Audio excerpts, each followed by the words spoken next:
Over the Line Extra, your weekly Galway GAA podcast with Ollie Turner and Sean Walsh. It's Over the Line Extra on a Thursday. Ollie and Sean with you in studio. We're looking forward to the All-Ireland hurling quarter-finals. Huge crowds expected in Thurles, and indeed for the football quarter-finals the following week. Sean, what's going on? There's an enormous interest in these fixtures. Well, first of all, they're good fixtures. Second of all, I think there might be a little bit of maybe putting a certain selection of tickets up first, maybe on the websites or whatever, to ensure that maybe not the best seats in the house are all gone that early. Okay, so there's a bit of gimmickry going on here. There probably is, yeah. But at the same time, look at particularly, I think from this weekend on as well, we're into knockout, aren't we? Both in the hurling and the football championship. So it's time to do your business. Now, look at the other thing as well. You have in, say, hurling this weekend, you have a resurgent Cork coming to the table. You have Clare on an absolute high. You have Wexford coming back into position. But then look at the football. I mean, would you pick the teams that are left? Being honest now. I mean, you have Derry, coming from, I won't say nowhere, but like getting there, right? Clare, so you're going to have fantastic interest. In fairness, there's a good reason why the GA do these draws on radio. So in fairness, some mouth-watering football to look forward to. That's next week when we look ahead to Galway Armagh. But it is all about our two teams in All-Ireland Championship action this weekend. The Miners with Tipperary looking to get back on the horse and win another one after the brief blip last year when going for 6 in a row. Yeah. I think some people probably delighted we didn't win last year because we had enough one in Miners. But they play Tipperary. That should be a right good game on Sunday at 2 o'clock. And we're glad, Sean, that at least it's not on the same day as the seniors. We are, but I suppose you would like to see a little bit of tinkering maybe where the seniors and Miners could have been on the same programme. I mean, look at already going back to the tickets thing, I think we're seeing that the Thurles doubleheader particularly selling out quickly. Could they have split that? Maybe the Clare Miners are there as well. We spoke about this before. Yeah, that they're not the pushing that. The under-17s are not going to be part of a bill with seniors anymore. So and they seem to be, from next year on, it's going to be going back towards the academy entirely. So 17 seems to be set now for being no longer, as you say, part of the senior world. Look at more of that and on. There is so much to talk about, including the goings-on at the CCC last night. Unlike this particular forum, we're not breaking any GA rules by having our Over the Line Extra via Zoom, so we can head out to Clarenbridge and bring in Micheal Donoghue, knowing full well that neither Micheal nor myself or Sean will get suspended. But Micheal, in honour of God, Keenan Fahey gets off, the two Clare lads get off, because apparently you can't issue sanctions via Zoom. Well, who'd have thought? I know it's mad. You know what, Ollie? I think at the end of the day, every party's probably delighted now that it's just over and that the lads are off and you can just move on and look forward to the games now at the weekend. Now, apart from us, you do a bit of work with the Sunday game. And this is a big part of the conversation, Micheal, because, lads pick out highlights from matches and they're calling it trial by Sunday game. That in particular was what led to the two Clare lads getting into trouble. Yeah, but look, when you're up there, you're looking at different passages of play, on the night, the lads deemed that some of the incidents needed to be looked at and addressed at, and, they duly done that. But look, for me, when I was looking at it, and I'm sure the two of you as well as supporters, so we had the Leinster Final on the Saturday, the Munster Final on the Sunday. But both games were over as supporters. And I know I'm talking for myself here, right? I looked at the Munster Final and I thought, it was a brilliant game, a great spectacle. John Keenan did a good job. Maybe, yes, missed a few things, but, you have to remember we're playing the fastest field game in the world. One fella in the middle at a game with that intensity, that pace, is going to miss some certain things in the game. So therefore, you have your umpires and your linesmen to assist him if needed be. But after the game, he was getting great plaudits for letting it go and everyone recognised that it was a game for the ages. Rewind back 24 hours, we're in a Leinster Final that had very little atmosphere, a small crowd, and you had a referee that was very, very whistle happy. Do you know what I mean? So, I was commenting during the week, when the referees had the review after both games, did they go, John Keenan, you missed 3 or 4 incidents that should have been red cards and been reprimanded, or were there any repercussions on the referees that are just blowing the whistle willy-nilly every 30 seconds? Like, I'll go back to the Kerry game at the weekend, Kerry-Wexford game, the amount of frees in the first half. Go back to the Leinster round-robin game in Dublin. There was 30 frees in Pear Stadium before half-time, you know what I mean? So for me, you're looking for the balance. Like there has to be a flow to the game, and when there's a flow to the game, it's the best game in the world to watch. And for me, there were two contrasting games 2 weeks ago, and that's down to the officiating as well. But I suppose the other thing, Micheal, isn't it? And you're looking for a standard. But the trial by the Sunday game, I know it has become a topical issue, and look, it becomes a topical issue every year. But if you then go forensically into each and every game and decide, okay, we're going to look at every single aspect of the game, I think that's what people are saying. Why pick these two or three? There's obviously other instances going on in games that may not even be picked up by camera. Almost, totally. Yeah. So I agree with you, but equally, you know, the CCC were quite content to sit behind the Sunday game. You know, there was no comment or anything from them to say, yeah, look, we've looked at 30 incidents over the last 5 games and we haven't done this or we haven't done that. Like, so they were quite comfortable to just let the Sunday game take all the heat. And I'm not saying that with my part I play with them, but like, you know, it takes two to dance, like, do you know what I mean? And like, it was retrospective. They came out and said, look, they were going to look at it, yes, because the lads had highlighted it on the thing, but, you know, they were setting a dangerous precedent for me in doing that. And like, you know, the biggest thing for me, not once had they come out and said, look, we have done this or we have done that. And they were quite content sitting behind the firefight or the fire that was going on. And the irony of it is that probably the incidents from what we're hearing last night probably weren't even discussed. I just read what has been quoted today. It was reported that the 3 players were cleared based on a technicality flagged by Galway GA, incidentally, which was that the meeting that proposed the suspensions was held online. Such a convening does not constitute a meeting of the CCC or any GA subcommittee. And I suppose, we're all GA men sitting around the table. It is another kind of stick to beat the association with, isn't it? In the terms that we say all the hullabaloo for the last 2 weeks, everyone looking at the instance, doing slow-mos, etc., and then it doesn't even get there because of procedural error. Well, you know what, Sean, though, when you're there, you know, when you're involved and you have your manager's hat on, you're going to defend your player 100%. I've been there in the position, you know what I mean? So no matter what happens, out of respect for the player and the group, you're always going to defend and you're going to bring your best attack and you're going to scrutinise every aspect of it to see is there a way to get out of it. Like, and you know, that's what happened last night. You know, here's a question though, and I'll put this to you as well, Sean. Like, are Galway going to bring a bit of heat on themselves then by picking Keenan Fahey if they do against Cork? And will that give Cork some sort of a stick to beat them with, or some sort of way of you know, for them to say, oh, look at this, we've been wronged here. He should be suspended. He shouldn't be playing. And is he likely to get treated poorly by a match referee if he is playing? I don't think so.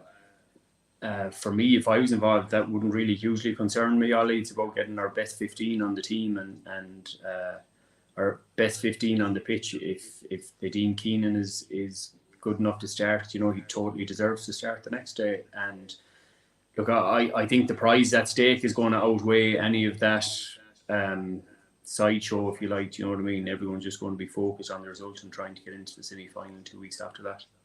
And the other thing is that for us as a media group, I mean, we say Galway FM covering the game, you don't have the benefit of a replay at the time, right? Very rarely, only in certain games, right?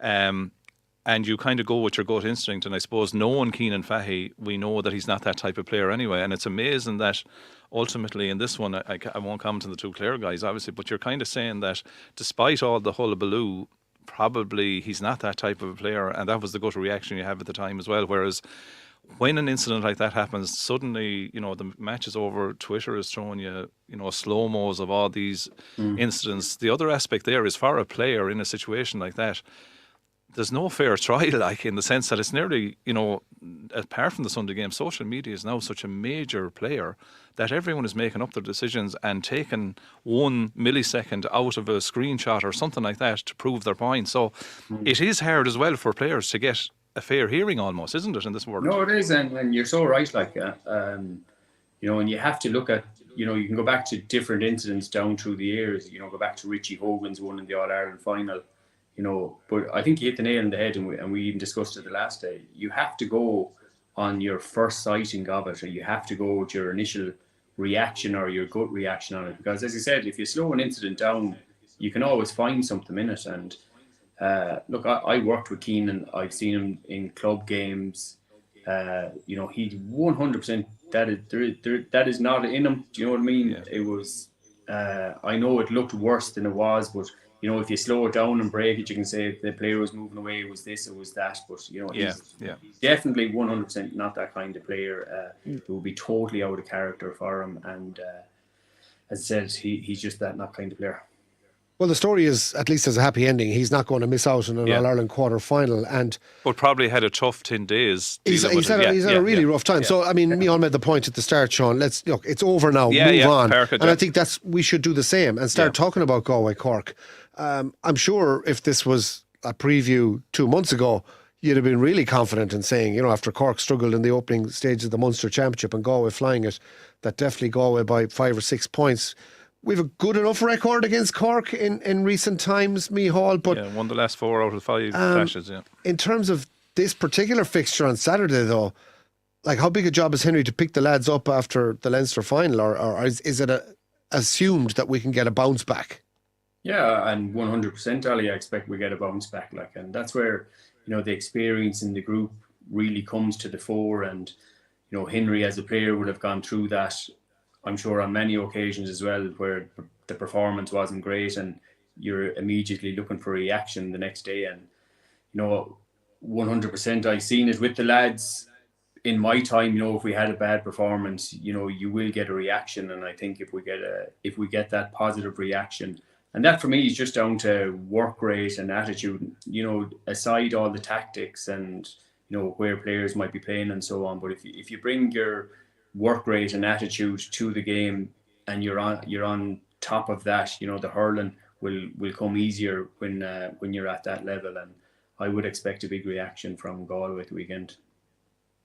And is it nearly okay? And we'll go into the tactical stuff and poke holes and stuff, but is it nearly more about Galway than Micheal this weekend of getting everything right? Like, we'd say even at half time in the Leinster Final, I know we had missed goal chances, but you were 2 points down, you had the breeze to come, you seem to be in a good enough place. It's probably correcting what didn't happen in the second half of the Leinster Final is the real focus for Galway, isn't it? Yeah, it is, but you can't lose sight of the fact either that some days you just have a bad day at the office. Do you know what I mean? And like, they came through a decent round robin in Leinster. They were undefeated, going well. And for me, Tom Mon epitomised that. Do you know what I mean? And that he did so many things right on the day. And then, just a touch or just something went away from him. But as I said, you just have days like that. And for the weekend, you will be, you'd be very mindful that it's yourself and what you bring to the table, and try to play the game on your terms, and you set the agenda in what way you want to play it. But equally, you're going to be respectful and mindful of some of the players that Cork have that need special attention as well, and that are going well, especially like, say, Conor Lahan, his resurgence since he's come back in and he's playing really well and has taken the responsibility of the freeze from Patrick Horgan. And then you have Robbie O'Flynn, and how Kieran Joyce has settled in at centre back. So these are all things you have to be mindful of, but in terms of playing your own game and restricting what Cork are good at as well. But is the reality here, Micheal, and Sean talked about an 80% success rate for Galway in the last 5 fixtures. Like, do Cork let you hurl, and do they hurl against you more like or unlike Kilkenny, who will stifle you and just really get physical and in your face? I mean, what's the Cork DNA that kind of works for Galway more often than not to play against them? I think if you go back to the league game, Ollie, and it was down in Páirc Uí Chaoimh, it was a game that wasn't played with huge intensity. It was the week after Paul Shefflin, the Lord mercy him, had died, and it was the game. There was no huge intensity, but the point I'm making is, when you look at that, if you let Cork hurl and you don't put them under pressure, they can carry it, create overlaps, take good scores. But equally, on the night, Galway did the exact same thing. Do you know what I mean? So we're well capable of doing the same, but you'll see different intensity levels at the weekend. Yes, because it's championship and it's a knockout game, but Galway trying to impose their style.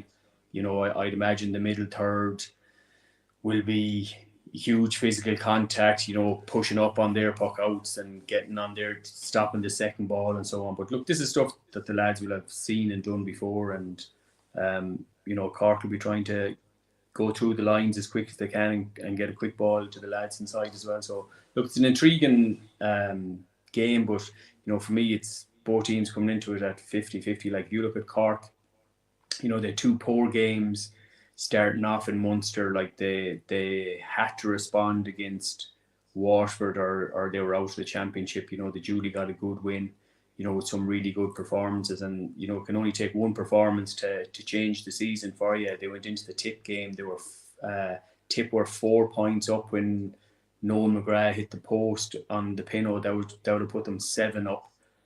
Cork go down straight away and get a goal. Like, so they're the fine margins that keep you in a championship and keep you alive and keep you breathing in it. You know what I mean? If Tip had gone 7 points up, the win, confidence, they could have pushed on as well. So they're the fine margins.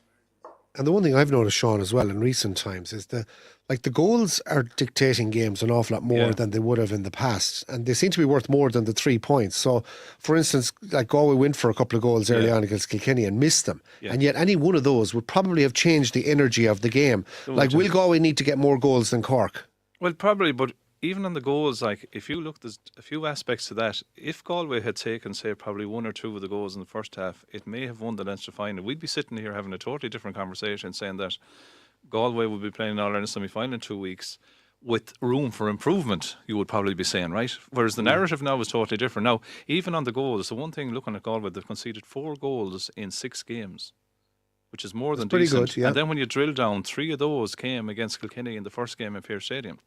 They didn't concede any in Croke Park. So defensively, that seems to be holding at the minute. But I suppose, Micheal, the question in a way, and developing Ollie's point, is probably with Conor Whelan inside on fire, is there an issue with the quality of ball that's going into him? We're seeing Wheelo at times going out to the 15 corner, going to the 13 corner, making the hard yards to win the hard ball to bring it in. Is there a method of improving the ball into him, or maybe giving him more support?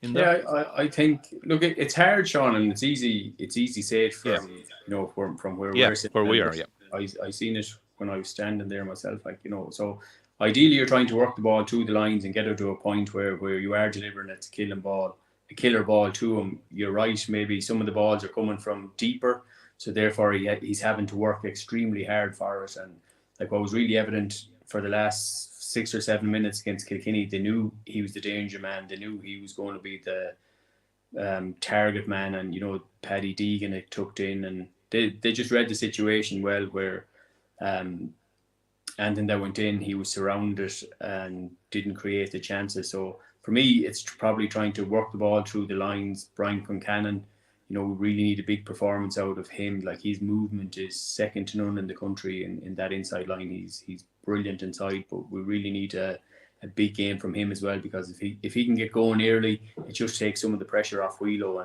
and he hasn't the whole burden on it. And with the modern game, it's probably 2 inside, so you'd imagine the 2 of them, whether it's Cahill coming out or whatever again, but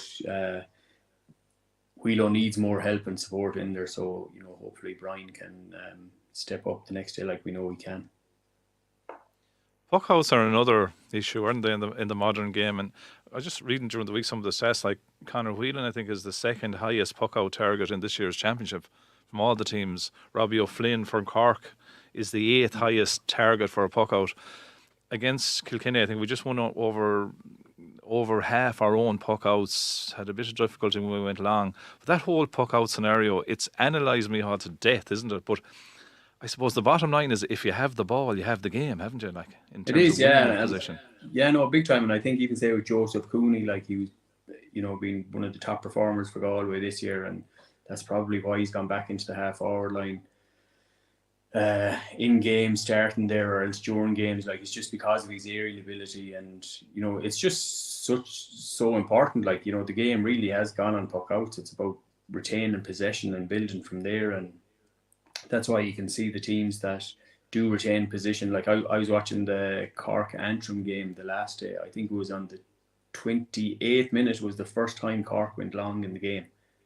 and they got a score from it. Like, their game is building from the back and support play and runners off the shoulder and creating overlaps. Like, so, I'd expect on Saturday is going to be the same, that they're just going to be going short the whole time and trying to build through the lines and create those opportunities from the middle with the runners that they have. What's your gut feeling, Micheal, before we move on to talking about some of the other fixtures? Do you fancy Galway? I fancy that we have a big reaction, Ollie. And I 100% have total faith that you will get the reaction that we need.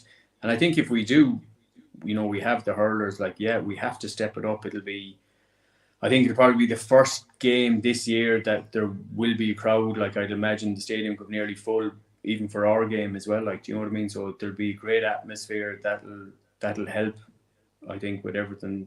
So I wouldn't, and it's not my heart rule in my head. Like, I think, the experience counts for a lot, and the lads have that experience in spades in the banks, and hopefully Henry will get the desired reaction. And if they do, as I said, if they bring the work rate, the hurling will follow with it, and hopefully that will see us through.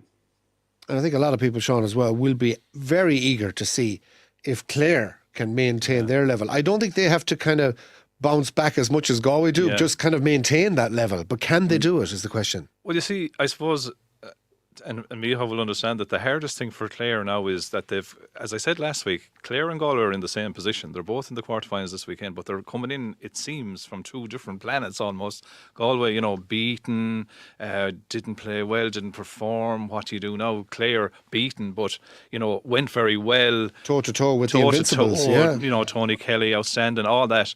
But now they have to deal with, that for the last 2 weeks. They have to play a Wexford team who are coming in beautifully, I think, in terms of Dar Egan. He had his blip during the early stages of the championship, but went to Kilkenny, got the big win.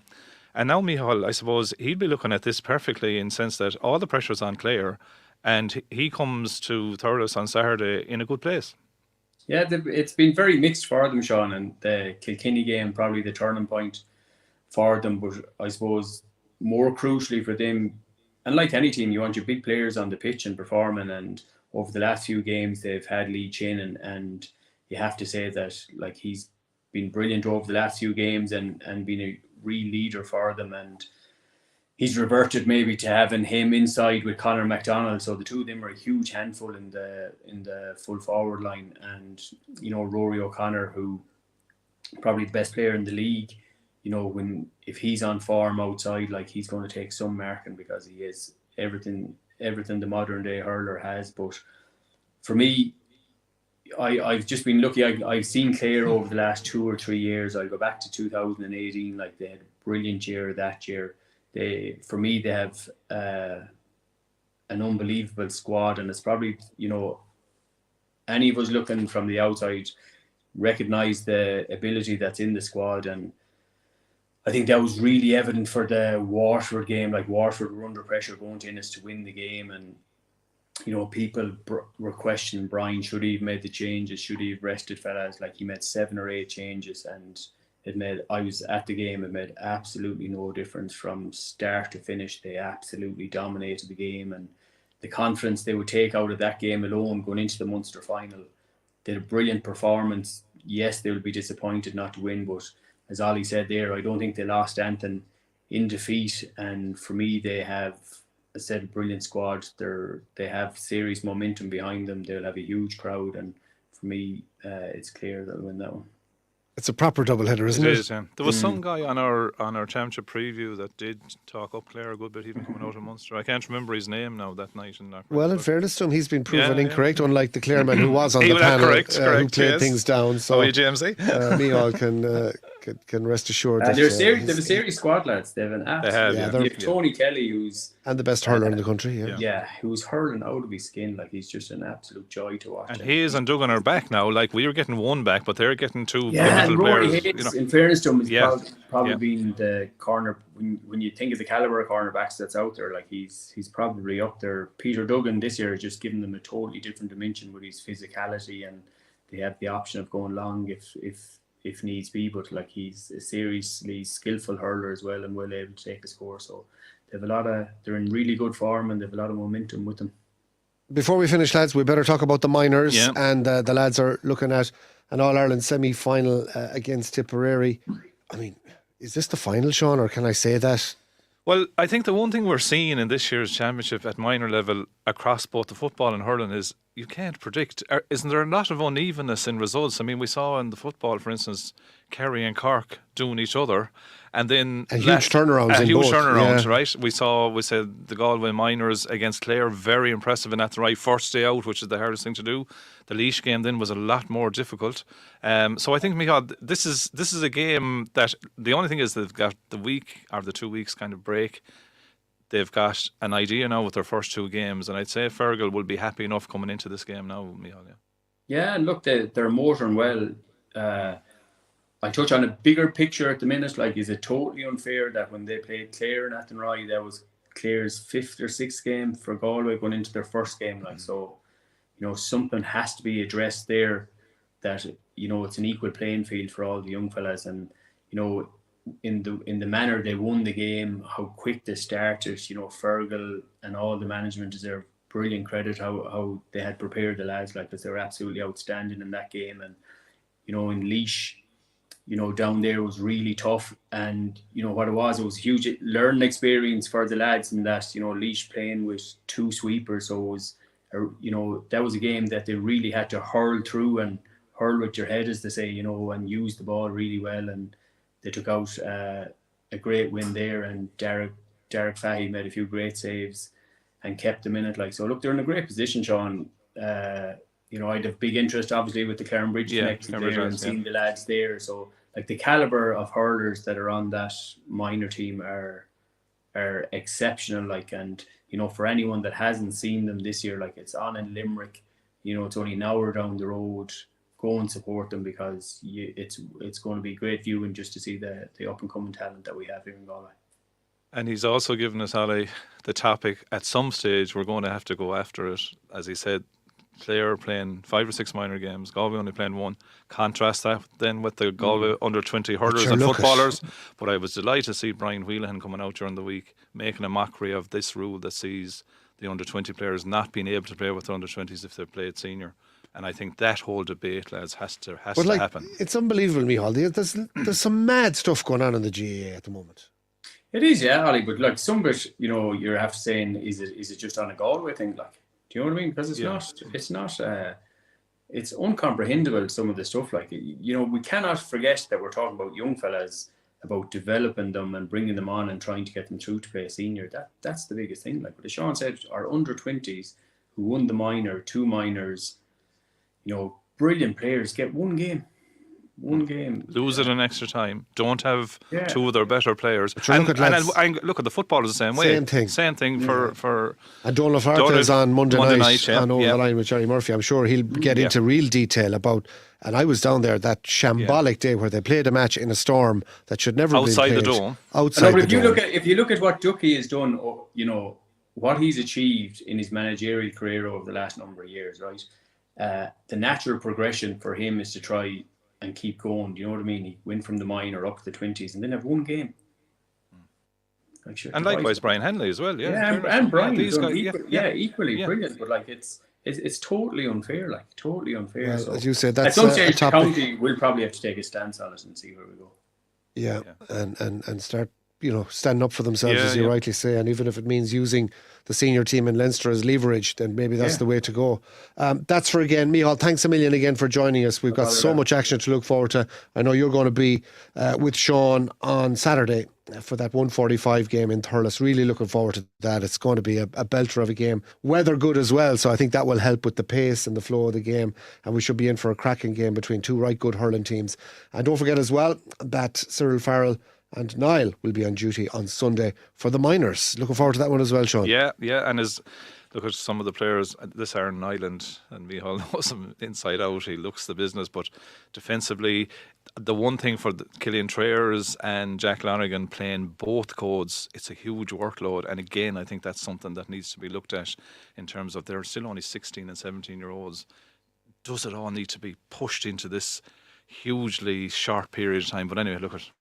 We've a lot of topics for other days, lads. I think that's where we're on. Yeah. One thing I can tell you is that next week we're going to be talking football with former Armagh star Aaron Kernan. We'll be talking with the Irish Independent Gaelic Games writer Colm Keys. We'll be looking forward to those All-Ireland football quarter-finals, including the double-header in Croke Park on Sunday week, Galway, Armagh, Mayo, Kerry. Lots more to look forward to, but thanks a million for watching on Over the Line Extra.